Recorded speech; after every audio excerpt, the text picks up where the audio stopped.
Friend, welcome to our channel এভিনিডো channel. আমি দেব, আর আপনাদেরকে আজকে আমরা দেখাবো সেটা হচ্ছে আমরা আমাদের মার্লিন 5th এভিনিউতে আমাদের যে ফল সিলিং এর পার্টটা শেষ হয়েছে, যে নতুন প্রজেক্ট, সেই প্রজেক্টের ফল সিলিং এর পার্টটা যেটা শেষ হয়েছে সেটা আপনাদেরকে দেখাবো।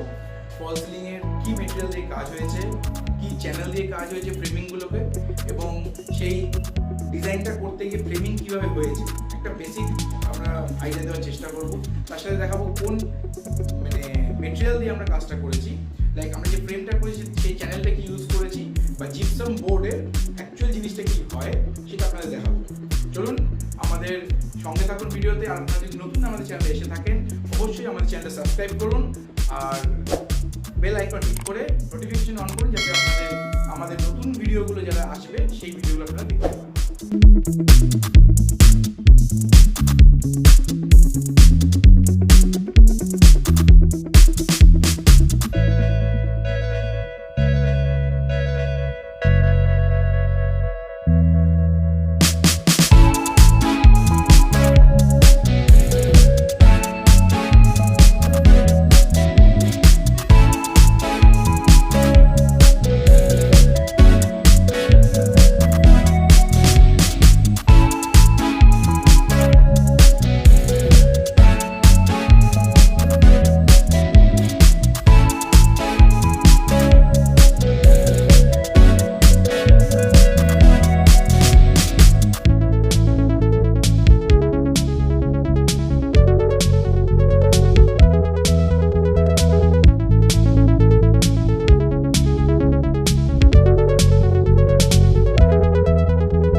আমরা দেখাবো যে জিপসাম বোর্ডটা আমরা ইউজ করেছি, এই জিপসাম বোর্ডটা কি ধরনের হয়।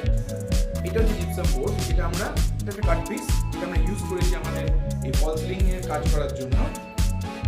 এটা অ্যাকচুয়ালি প্যারিস দিয়ে তৈরি হয়, হার্ড হয়। পিওপির ক্ষেত্রে যেটা হয়, পিওপি আপনার একটু করে টাইম লাগে, বাট এটা আপনার ড্রাই আসে। এটার উপরে একটা পেপার দিয়ে কোটিং করা থাকে দুদিকে, দেখুন ইউ ক্যান সি পেপার দিয়ে কোটিং করা থাকে যাতে আপনার এটা প্রোটেক্টেড থাকে, সেই জন্য এর ফলে ড্রাই হয় এবং এর আপনার কাজ করলে এর ফিনিশিংও ভালো আসে। আচ্ছা, এবারে আপনাকে বলি এই জিপসাম বোর্ডটা আমাদের একটা 8x বা আপনার 6x সাইজে আসে। তো সেই বোর্ডগুলোই কাট করে আমরা অ্যাজ পার ডিজাইন আমরা সেটাকে তৈরি করে থাকি। এবার আপনাদের দেখাবো চ্যানেল, কোন চ্যানেল আমরা ইউজ করি।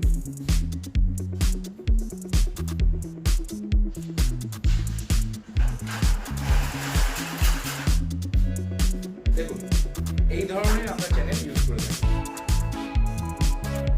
ফল সিলিং এর ক্ষেত্রে। খালি শুধু এই চ্যানেল নয়, এরকম বিমও ইউজ হয় কিছু, সেটা আপনারা দেখতে পাচ্ছেন। সাইড, এটা অ্যাকচুয়ালি সাইড বিম বলে। এই ধরনের একটা বিম থাকে, এটা অ্যাকচুয়ালি ডাবল লেয়ার করা আছে, আপনাকে সিঙ্গেল দেখাই তাহলে আপনি বুঝতে পারবেন। আপনাদের একটা সিঙ্গেল দেখায় তাহলে বুঝতে পারবেন। এই দেখুন এই ধরনের চ্যানেল ইউজ হয় হচ্ছে হলো ফল সিলিং এর ক্ষেত্রে জিপসামের। আর একটা বিম থাকে, সেটা হচ্ছে এইটা, রাইট? তো এই ধরনের জিনিস দিয়ে আমরা ফল সিলিং এর মেটেরিয়ালগুলোকে মানে ফ্রেমগুলোকে করে থাকি। তো এখন আপাতত এই ফল সিলিং এর এইটুকুনি আপনাদেরকে দেখালাম। নেক্সট ভিডিওতে আমরা আমাদের নেক্সট যেরকম প্রজেক্টটা এগোবে সেই পার্টগুলো আপনাদের সাথে শেয়ার করবো। Thank you, Hare Krishna.